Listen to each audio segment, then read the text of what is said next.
할렐루야. 또 이렇게 성도님들 얼굴 뵙고 이렇게 또 성전에서 예배 드릴 수 있음을 기쁘게 생각합니다. 이 앞에 보면 뭐가 이렇게 아크릴판이 설치가 되어 있지 않습니까?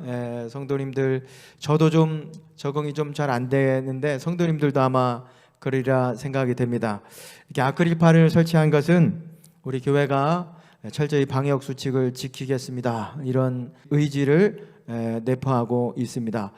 요즘에 몇몇 단체들로 인해서 우리 기독교가 또 많은 어려움을 당하고 있는데, 물론 방역 수칙을 지키고 협조하지 않은 것은 잘못된 것입니다. 그러나 너무 기사나 댓글을 보면 너무 악의적으로 선동한다고 저는 생각이 됩니다.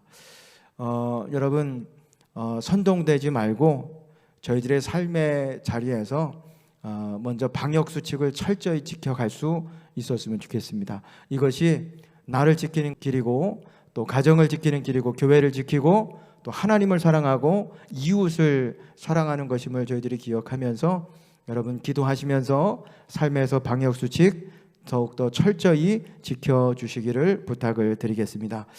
오늘은 시온의 대로가 있는 자는 복이 있나이다 라는 제목을 가지고 또 말씀의 은혜를 나누길 원합니다. 저희들이 1월 한 달 동안 계속 예배에 관한 말씀을 드리고 있습니다. 여러분, 어떻게 여러분의 삶에서 가정에서 예배 드리는 일에, 또 예배를 회복하고 세우는 일에 마음을 다하고 힘을 다하고 계신지요? 한 달이 다 되어가는 이 시점에 우리가 한번 점검해 볼 수 있었으면 좋을 것 같습니다. 사랑하는 여러분, 점검하는 일은 굉장히 중요합니다. 왜냐하면 그것이 우리로 하여금 안전하게 하고 평안하게 하고 행복하게 살아가게 하기 때문에 그렇습니다. 엘리베이터도 점검해야 합니다. 자동차도 점검하고 타야 됩니다. 뭐 엔진 오일도 갈지도 않고 타이어가 얼마큼 됐는지 다 그것도 확인도 안 하고 타고 다니다 보면 큰일 나는 거죠. 그렇기 때문에 점검하는 것이 중요합니다. 어떻게 이 한 달 우리가 예배를 드리고 예배를 세우는 일에 마음을 다하고 계신지요? 우리가 점검해 볼 수 있기를 원합니다. 바라기는 우리 성도님들의 삶에, 가정에 하나님을 향한 예배가 진정으로 회복되는 한 해가 될 수 있기를 원합니다. 그래서 이 한 해 하나님을 향한 시온의 대로가 여러분의 삶에 있기를 주님의 이름으로 축원합니다. 왜냐하면 여러분, 이렇게 하나님을 향한 예배자로서 살아가면 우리 마음에 시온의 대로가 있는 자에게는 하나님의 복이 임해요. 물론 복을 받기 위해서 우리가 예배를 드리는 것은 아니지만, 하나님을 향한 예배자로 살아가면 하나님께서 복을 주십니다. 오늘 구약의 시편에 우리 고라 자손의 시가 바로 이것을 우리에게 증언해 주고 있습니다. 오늘 5절의 말씀에 보면 주께 힘을 얻고 그 마음에 시온의 대로가 있는 자는, 보세요, 복이 있나이다 그랬습니다. 그 마음에 시온의 대로가 있는 자는 복을 받는다는 거예요. 여기서 시온의 대로가 있는 자는 바로 하나님을 향한 예배자를 말합니다. 그러니까 이스라엘 백성들은 절기가 되면 하나님의 명령을 따라서 자신의 삶을 뒤로하고 결심하고 하나님을 예배하기 위해서 순례자의 길을 올랐습니다. 여러분, 이렇게 예배자로서 살아가면 하나님을 향한 그 마음의 시온의 대로가 있는 자는 어떤 복이 주어지느냐? 오늘 6절의 말씀에 보면 이렇게 기록하고 있습니다. 그들이 눈물 골짜기를 지나갈 때에 그곳에 많은 샘이 있을 것이며 이른 비가 복을 채워주나이다. 7절 말씀에 보시면 힘을 얻고 더 나아가서 시온에서 하나님 앞에 각기 나타나리이다. 오늘 이렇게 기록하고 있습니다. 여기서 눈물 골짜기는 히브리어로 바메카 하바카라고 합니다. 이게 이제 바카의 골짜기, 이런 의미를 가지고 있는데요. 이 바카라고 하는 것은 눈물을 의미하기도 하지만 건조하고 건조한 지역에 사는 발삼나무를 이 바카라고 하기도 합니다. 그러니까 예배의 순례자들이 예루살렘을 향해서 나아갈 때 이 발삼나무 지역을 지나갈 때 이곳이 너무 건조한 거예요. 지형도 험하고 그리고 마실 물도 없고, 그러니까 눈물을 흘리면서 이 길을 지나갔다는 거예요. 그러니까 하나님을 향한 이 예배자들이 이 길을 지나갈 때에 정말 하나님께서 어떤 복을 주시느냐, 많은 샘의 복을 주시고 이른 비의 복을 더해 주신다는 거예요. 그러니까 하나님께서 앞으로 더 나아갈 힘을 공급해 주셔서 결국에는 하나님 앞에 각기 나타나리이다. 그러니까 하나님을 만나는 복을 누리게 된다는 거예요. 그렇습니다. 사랑하는 여러분, 우리가 그 마음의 시온의 대로가 있는 자, 하나님을 예배하는 삶을 살아가는 자에게는 하나님께서 복을 주십니다. 여러분, 어떤 복을 주십니까? 두 가지 복을 주세요. 하나님께서 힘을 주시고 그리고 하나님을 만나는 복을 주시는 줄 믿습니다. 오늘 본문에서 하나 더 주목해 보고 싶은 단어가 있는데요, 그것은 복이라고 하는 단어입니다. 복. 이 복이라고 하는 히브리어의 대표적인 단어가 바라크입니다. 바라크. 이 바라크라고 하는 단어는 하나님께서 일방적으로 하나님의 긍휼하심 속에서 그 백성들에게 주어지는 일방적인 복이 바라크입니다. 근데 오늘 시편 85편의 복은 히브리어로 아쉐레이라고 되어 있습니다. 이 아쉐레이는 하나님과의 인격적인 관계 속에서 주어지는 복을 의미합니다. 그러니까 하나님과의 인격적인 관계 속에서 하나님을 향한 예배자로 살아가는 사람들에게 하나님께서 아쉐레이, 이 복을 더해 주신다는 거예요. 여러분, 이 복이 무엇이라고요? 하나님을 만나고 살아갈 힘을 얻게 된다는 것입니다. 사랑하는 여러분, 이 한 해 여러분의 삶의 예배자가 되어서 이 아쉐레이의 복이 임하는 한 해가 될 수 있기를 주님의 이름으로 축원합니다. 근데 성경을 보면 이 복을 받은 사람들이 있어요. 아쉐레이의 복을 받은 사람들이 있는데 노아이고 또 야곱과 또 백부장 고넬 백부장입니다. 여러분, 먼저 노아가 이 복을 받았어요. 홍수 이후에 노아가 방주에서 나와서 가장 먼저 한 일은 하나님께 예배드리는 것이었습니다.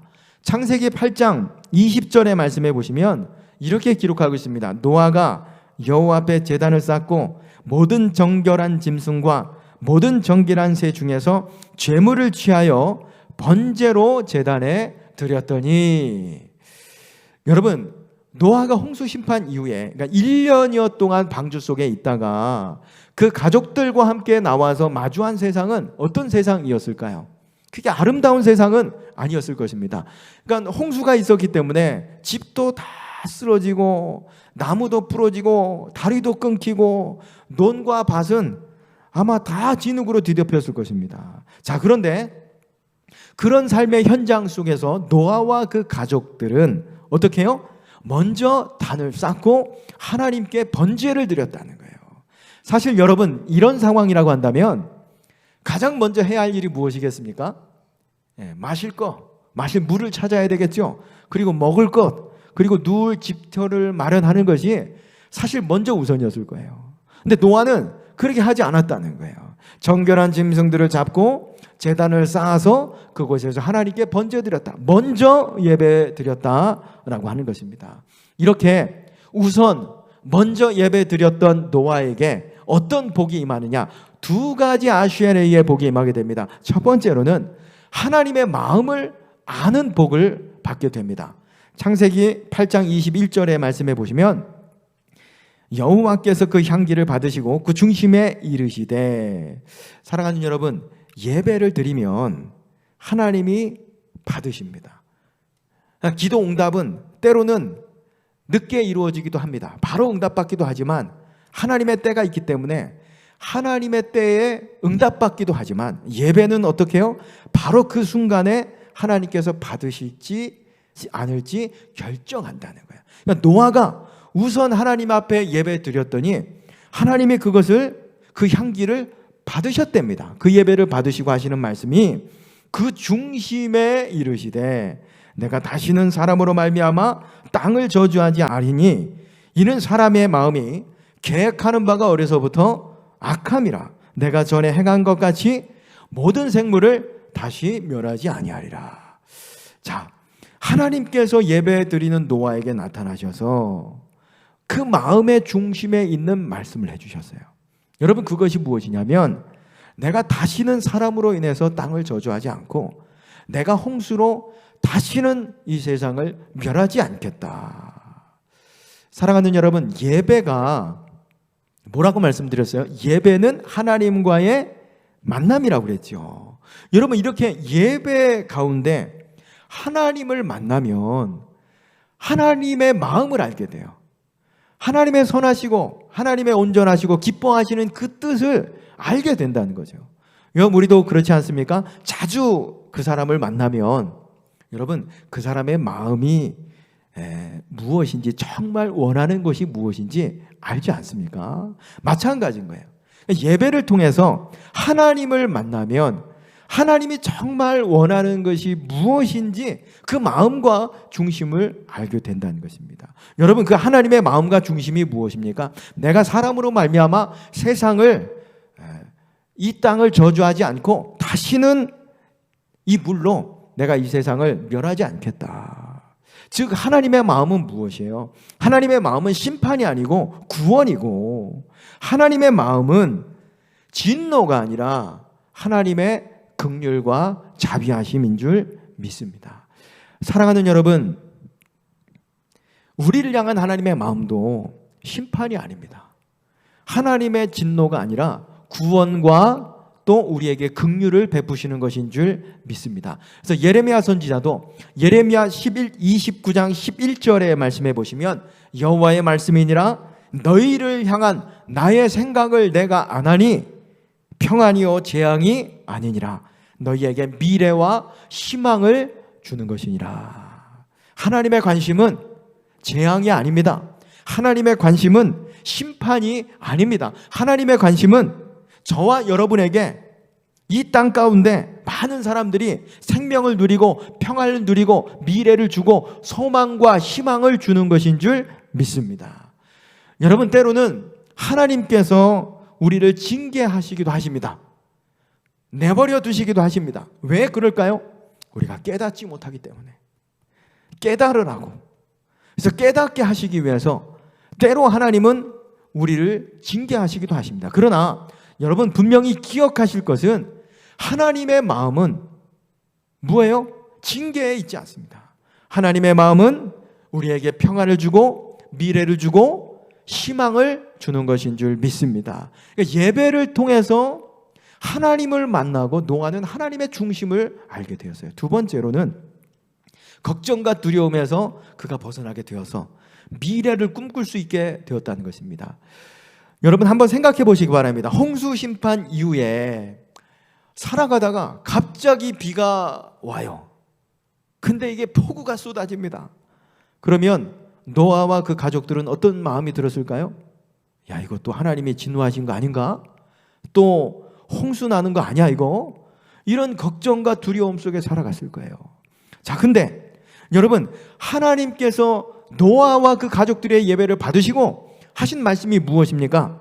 창세기 8장 21절의 후반절의 말씀에 보시면 내가 다시는 사람으로 말미암아서 이 땅을 저주하지 않을 것이고 내가 행한 것처럼 이 물로써 내가 이 세상을 멸하지 아니하리라. 여러분, 그렇습니다. 예배 드리는 자의 축복은 말씀을 들음으로 인해서 이 걱정과 두려움에서 해방되는 것입니다. 사실 노아와 그 가족들은 예배 드리기 전만 해도 여러분, 그들에게는 많은 걱정과 두려움이 아마 있었을 것입니다. 먹을 것도 없죠. 마실 물도 없죠. 다 폐허가 되었죠. 미래도 보이지 않았죠. 근데 예배를 드리고 났더니 하나님의 음성이 들려왔어요. 내가 다시는 이 세상을 내가 심판하지 아니하리라. 그 주님의 음성을 듣는 순간 그 마음속에 걱정과 두려움이 사라지고 나아가서 내일에 대한 비전과 꿈을 갖게 되었습니다. 그렇습니다. 사랑하는 여러분, 예배는요, 우리의 걱정과 두려움을 내려놓게 하고 나아가서 미래를 꿈꾸게 합니다. 오늘 우리가 살아가면서 우리는 어떻습니까? 하나님의 사람임에도 불구하고 참 많은 걱정과 두려움 속에서 우리가 살아갑니다. 질병에 대한 걱정과 두려움, 실패에 대한 걱정과 두려움, 실직에 대한 걱정과 두려움, 또 사람 관계에 대해서에 대한 걱정과 두려움, 요즘에는 또 코로나에 대한 이런 걱정과 두려움 속에서 우리가 살아가지 않습니까? 그러나 여러분, 예배 드릴 때 하나님을 만나고 하나님의 음성을 듣고 하나님의 마음을 깨닫게 되면 여러분이 걱정과 두려움을 하나님께서 치유해 주실 줄 믿습니다. 오늘 예배 드리는 이 시간에 여러분들에게도 이 하나님의 마음이 들려지고 여러분 하나님의 음성이 들려짐으로 이 두려움과 걱정에서 벗어날 수 있기를 주님의 이름으로 축원합니다. 자, 노아는 이렇게요, 하나님께 우선 예배 드리는 삶을 살아감으로 인해서 아수에르의 복, 하나님을 만나게 되었고 살아갈 힘을 얻게 되었습니다. 두 번째로 야곱입니다. 여러분, 세겜 사건 이후에 야곱은 베델로 올라가서 하나님께 예배 드리기로 결심합니다. 창세기 35장 3절의 말씀에 보시면 우리가 일어나 베델로 올라가자, 이렇게 그 가족들하고 권면하고 있습니다. 여러분, 세겜에서 어떤 일이 있었습니까? 그 가족들에게 무슨 일이 있었나요? 세겜에서 사랑하는 딸 디나가 우리 세겜의 추장 아들에게 욕을 당하죠. 그리고 그 아들 레위와 시므온이 그 분을 참지 못하고 살인을 저지르게 됩니다. 그러니까 이로 인해서 야곱과 그 가정이 멸절당할 그런 위기에 놓이게 된 것입니다. 여러분, 이때 야곱이 어떤 선택을 합니까? 가장 연장자였던, 집의 연장자였던 야곱은 결단하고 하나님께서 일찍이 말씀하셨던 그 말씀 앞에 순종해서 베델로 올라가서 하나님을 예배하는 것을 선택합니다. 사실 이것을 보면 야곱의 믿음이라고 할 수 있을 것 같아요. 이게 내 힘으로는 안 되는구나. 그러니까 하나님이 이거 도와주셔야 되는구나. 사실 어떤 사람은요, 이런 삶의 위기를 만나게 되면 그 문제를 해결하려고 힘씁니다. 아니요, 그러니까 어떤 인생의 문제를 만나면, 위기를 경험하게 되면 예배 먼저 등한시하고 예배를 빠집니다. 그래서 이 사람 저 사람 찾아다니면서 이걸 어떻게 해결해 보려고 하죠. 근데 여러분 어떻습니까? 우리가 경험을 가지고 있듯이 이런 여러 가지로 복잡한 문제 속에서 그걸 내 힘으로 다른 사람을 통해서 그걸 해결해 보려고 하면 그 문제가 잘 풀립니까? 아니죠. 이상하게 더 이게 문제가 꼬이면서 어려움을 당하게 되는 것입니다.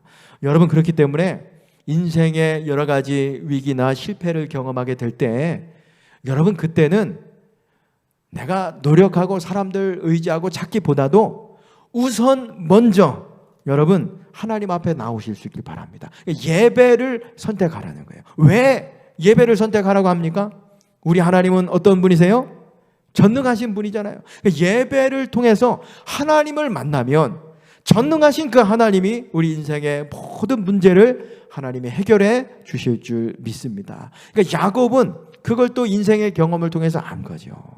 그래서 온 집안이 멸절될 그런 위기 속에서 결심하고 베델로 올라가서 하나님을 예배한 것입니다. 그래서 자녀들에게 너희들 이방 우상 신당들 다 가지고 와. 그리고 의복을 깨끗이 하고 마음을 정결하게. 그리고 베델레 올라가서 제단을 쌓고 하나님께 예배드렸습니다. 자, 그랬더니 성경은 창세기 35장 10절의 말씀에 보면 그 야곱에게, 그 가족에게 하나님이 나타나십니다. 그리고 하나님이 복을 주시는데 두 가지 복을 주십니다. 첫 번째로는 이제는 야곱에게 내 이름이 이스라엘이 될 것이다 라고 하는 복을 받습니다.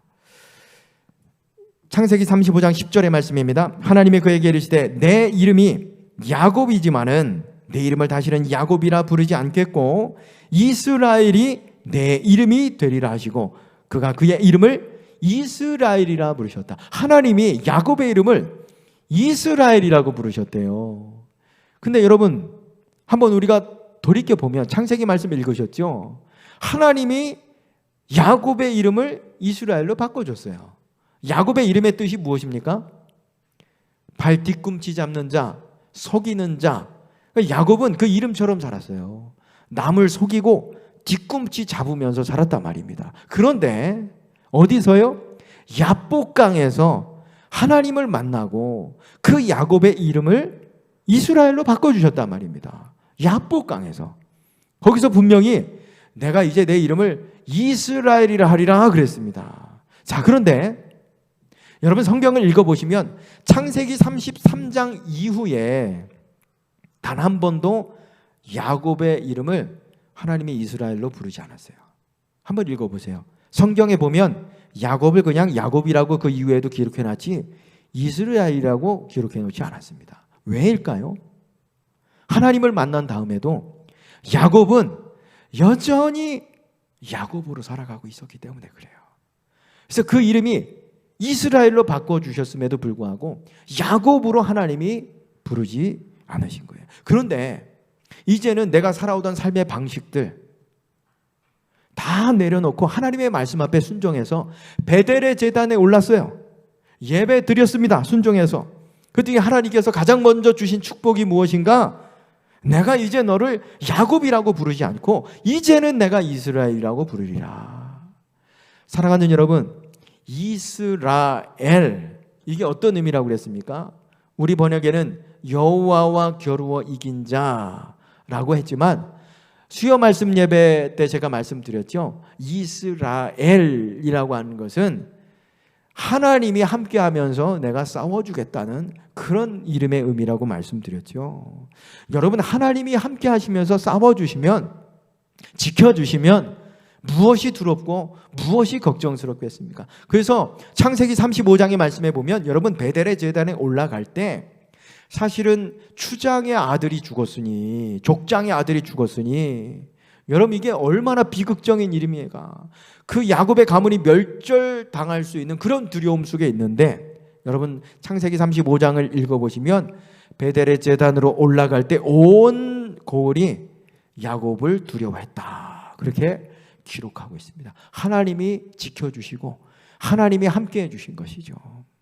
두 번째로 야곱이 받은 복은 창세기 35장 11절의 말씀에 보시면 생육하고 번성하라는 복을 받았습니다. 하나님이 그에게 이르시되 나는 전능하신 하나님이라 생육하며 번성하라 그랬습니다. 생육하고 번성하라. 여러분 이 말씀은, 이 약속의 말씀은 아담과 하와에게 주신 말씀이고 온 인류에게 주신 말씀이고 아브라함에게 주신 말씀이고 이삭에게 주신 말씀이고 오늘 저와 여러분들에게 주시는 말씀인 줄 믿습니다. 여러분 이 약속의 말씀을 주실 때 하나님이 자기 자신에 대해서 소개하셨는데 뭐라고 소개하셨습니까? 뭐라고 소개하면서 생육하고 번성하라고 했습니까? 나는 전능하신 하나님이라. 나는 전능하신 하나님이라. 여러분, 왜 하나님께서 약속을 주시면서 전능하신 하나님이라고 자기 자신에 대해서 소개하신 것일까요? 엘샤다이 하나님. 이것은요, 나는 한 번 약속한 거 100% 지킨다 라고 하는 것을 하나님이 보여주시기 위함인 것입니다. 여러분, 사람들은 왜 약속해놓고 약속을 못 지킬까요? 우리 이거 합시다. 새끼손가락 걷고 사인하고 도장까지 찍는데 그 약속을 못 지켜요. 그것은 우리가 능력이 없기 때문에 그런 것이죠. 그런데 여러분, 우리 하나님은 어떤 분이시라고요? 전능하신 하나님이래요. 능치 못할 일이 없으신 분이십니다. 그분이 오늘 야곱에게 약속하네.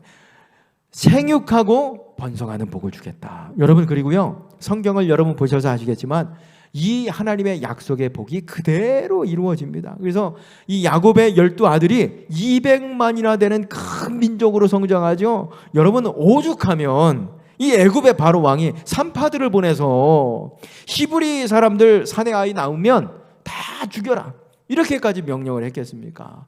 생육하고 번성하는 복을 누리게 된 것입니다. 사실 야곱은 이 세겜에서 베델로 올라갈 때 큰 두려움이 있었어요.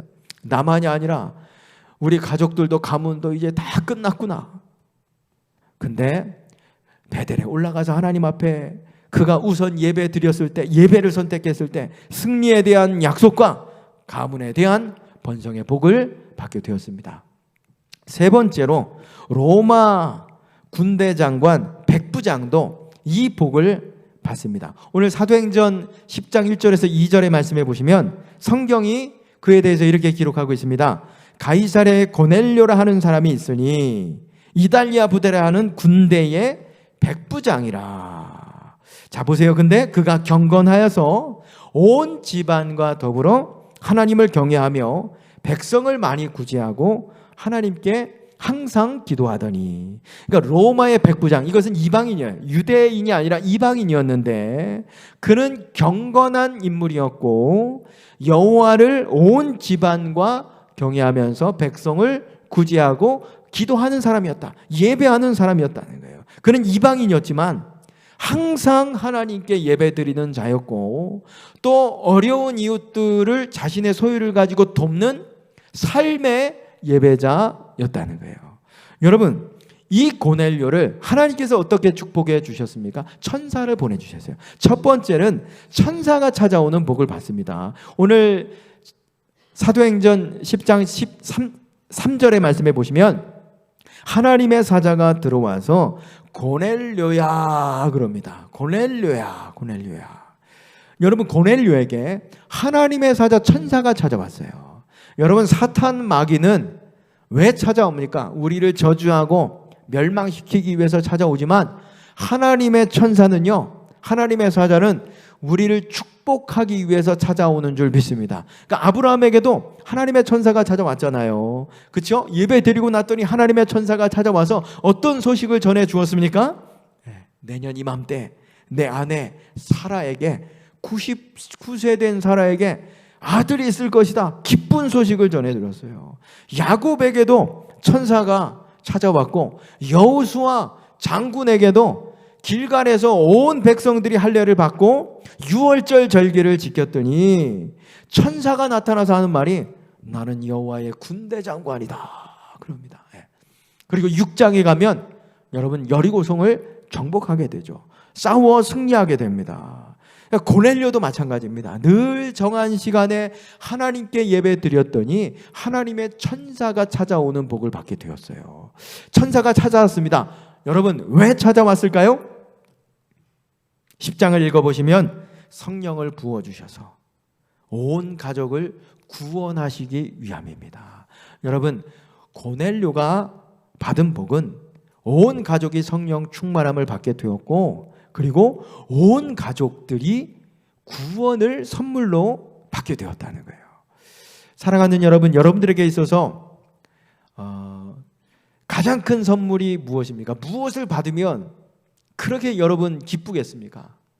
세상이 주는 선물은 그 기쁨은 잠시예요.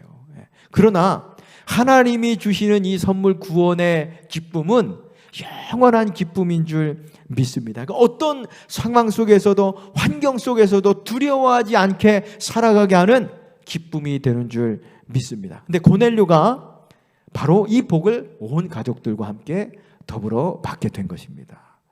자, 그런데 사랑하는 여러분, 이들이 받은 이 아쉐레이의 복에는 공통점이 있어요. 어떻게 이 복을 받았다고 그랬어요? 하나님을 예배함을 통해서. 근데 여러분 그거 아십니까? 노아와 야곱과 고넬료의 예배는 가정 예배였습니다. 노아의 예배도 보면 홍수 심판 이후에 온 가족들이 모여서 번제물을 드리면서 하나님께 예배 드렸어요. 무너진 단을 수축하고 준비해서 예물을 준비해서 정성껏 드렸습니다. 야곱도 보십시오. 세겜 사건 이후에 혼자 베델로 올라갔습니까? 아닙니다. 온 가족들 자녀들에게 우상을 버리고 의복을 정결하게 해라. 그리고 베델에 올라가서 가정 예배 드렸습니다. 고넬료는요, 혼자 경건하고 항상 하나님께 경외했다고 그랬습니까? 2절 말씀 보시면 온 가족과 온 집안과 더불어라고 그렇게 성경은 기록하고 증언하고 있습니다. 여러분, 그리고 그들에게 주어진 이 아쉐레이의 복, 하나님을 만나고 살아갈 힘을 얻는 이 복은요, 또 한 가지 공통점이 있습니다.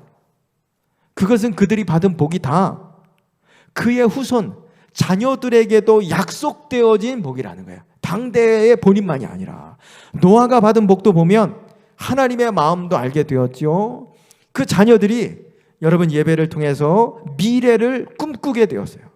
야곱이 받은 복도 보면 내가 내 후손들과 함께하며 싸우며 내 자손들을 생육하고 번성하고 왕이 나오게 하리라. 고넬료가 받은 복도 보면 여러분 그 자녀들이 성령 충만함을 받았죠. 그리고 하나님을 만나고 구원받고 어떤 상황 속에서도 흔들림 없이 여호와의 기업을 받은 자로 믿음의 사람으로 살아갈 수 있게 되었습니다. 여러분 이 복을 언제 받았다고요? 온 가족들과 함께 우선 예배하는 삶을 살아갔을 때. 그렇습니다. 사랑하는 여러분, 예배가 회복되어야 합니다. 근데 어디서부터 이 예배가 회복되어야 하겠습니까? 여러분 가정에서부터 이 예배가 회복되어야 해요. 무너진 여러분 재단을 수축해야 합니다. 아니 다른 것을 떠나서도 여러분 자녀들을 위해서라도 여러분 가정에서 가정 예배 세우실 수 있기를 부탁을 드리겠습니다. 그러니까 오래전부터 한국교회 위기다 이런 말들 많이 해오지 않았습니까? 여러분 한국교회에 여러 가지 교회의 위기들이 있지만 그런데 그 중에 중요한 위기를 가져온 원인이 무엇인가? 성도들의 가정에 가정교육이 무너졌기 때문이라는 거예요. 신앙교육을 해야 하는데 신앙이 내가 가지고 있는 신앙이 자녀들에게 전승되지 않는 거예요. 사랑하는 여러분, 자녀의 신앙교육은 교회에서만 행해져서는 안 됩니다. 교회에서도 열심히 하나님의 말씀을 가르치겠습니다. 그러나 가정교육에서도 가정에서도 여러분 가정 예배를 통해서 여러분 자녀들을 교육해야 합니다. 그래서 내가 가지고 있는 이 신앙이 하나님을 만난 이 경험이 자녀들에게도 전송되게 하고 하나님을 알고 그래서 하나님을 아는 그 속에서 하나님이 주시는 풍성함을 누려갈 수 있도록 신앙적으로 독립할 수 있도록 도와줘야 한다는 거예요. 물론 가정 예배의 목적이 우리 자녀들의 교육만이 아닙니다. 가정 예배의 목적은 하나님을 의지하고 우리가 하나님을 경외하는 삶을 살아가게 하는 것이 바로 가정 예배의 목적이죠. 그러니까 가정 예배를 통해서 부모가 자연스럽게 하나님을 의지하고 하나님을 경외하고 찬양하고 기도하면서 겸손히 살아가면 자녀들 교육도 당연히 자녀들도 그 부모의 모습을 보고 하나님을 알아가게 되고 신앙의 사람으로 성장하게 될 줄 믿습니다. 그래서 이 한 해 무너진 우리 성벽을 재건할 때 무엇보다도 여러분의 가정에 가정 예배가 회복될 수 있기를 부탁드립니다. 그래서 가정 예배 저희들 가이드도 순서지도 매일 보내드리고 있고 또 가정 예배 지침서도 준비했습니다. 주보에 보시면 쉴만한 물가에 가정 예배 지침서를 제가 이렇게 넣어두었습니다. 그러니까 가정 예배를 세워갈 때 이론적으로 좀 주의할 사항이라고 생각하시면 되실 것 같습니다. 그리고 가정 예배 가이드를 이렇게 보내드리죠. 어떻게 예배 드리는지에 대한 설명입니다. 화면으로 한번 보여주시면 저희가 이렇게 가정 예배 가이드서를 매일 우리 구역장님을 통해서 보내드리고 있습니다. 여러분 제목을 보면 가정 예배 가이드라고 되어 있지만 뭐라고 되어 있나요? 타이틀에 바이블 백신 가정 예배 가이드라고 되어 있잖아요. 여러분 백신이 어떤 역할을 하는지 알지 않습니까? 백신이 나를 지키죠. 내 건강을 지키는 것처럼 가정 예배가 어떻게 해요? 나를 지키고 가정을 지키고 자녀들을 지키는 백신인 줄 믿습니다. 그렇기 때문에 가정에서 가정 예배를 세워가는 일에 여러분 마음을 모아 주시기를 부탁을 드리겠습니다. 그러니까 가정 예배를 많은 분들이 이렇게 드리고 있는데요. 문의해 오시는 것들이 있어요. 두 가지만 좀 정리해서 말씀드리면 첫 번째로는 예수님을 믿지 않는 가족들이 있는데 어떻게 가정 예배 드립니까? 여러분 혼자라도 드리시기 바랍니다. 무너진 그 단에서 단을 쌓고 하나님을 예배할 때 하나님을 만나고 또 온 가족들이 성령 충만함을 받고 구원받는 아쉐레이의 복을 받게 될 줄 믿습니다. 두 번째로는 목사님 예배를 얼마나 드려야 됩니까? 물론 예배를 한 번도 드리지 않았다가 한 번 그 가정에서 일주일에 예배 드리는 거 너무나도 귀한 일이죠. 그런데 제가 보니까 일주일에 한 번 가정 예배를 주기를 잡으면 지속하기가 어려워요. 지속하기가. 여러분 그렇기 때문에 시작할 때는 매일 가정 예배를 드리는 것이 좋습니다. 여러분 그러나 너무 형식에 매이지 않았으면 좋겠어요. 절차에 매이지 않았으면 좋겠습니다. 가정 예배를 드리는 목적은 하나님을 경외하고 하나님을 의지하는 가정 문화를 세워가기 위함인 것임을 여러분 잊지 마시고 여러분 특별히 시간과 장소를 구별해서 예배 드려 주시길 바랍니다. 그러면 반드시 그 가정과 자녀들 위해 아쉐레의 복을 하나님이 더해 주실 줄 믿습니다. 말씀을 마치겠습니다. 한번 우리가 예배 드리는 일 점검해 볼 수 있길 원합니다. 어떻게 예배를 세우는 일에 마음을 다하고 힘을 다하고 있습니까? 이런 생각 안 해보셨나요? 난 이제 조금 더 좀 달라져야 하겠다. 좀 변화받아야 하겠다. 우리 자녀들이 좀 바뀌었으면 좋겠다. 사랑하는 여러분, 예배 드리는 일을 우선하십시오. 그것을 선택하면 시온의 대로가 있는 자에게는 눈물 골짜기를 지날 때에 많은 샘의 복을 더하여 주시고 이름 위에 복을 더해 주셔서 힘을 얻어서 더 하나님 앞에 나아가 하나님을 만나는 은총과 축복을 더해 주실 줄 믿습니다. 이 은혜가 함께 하시기를 주님의 이름으로 축원합니다.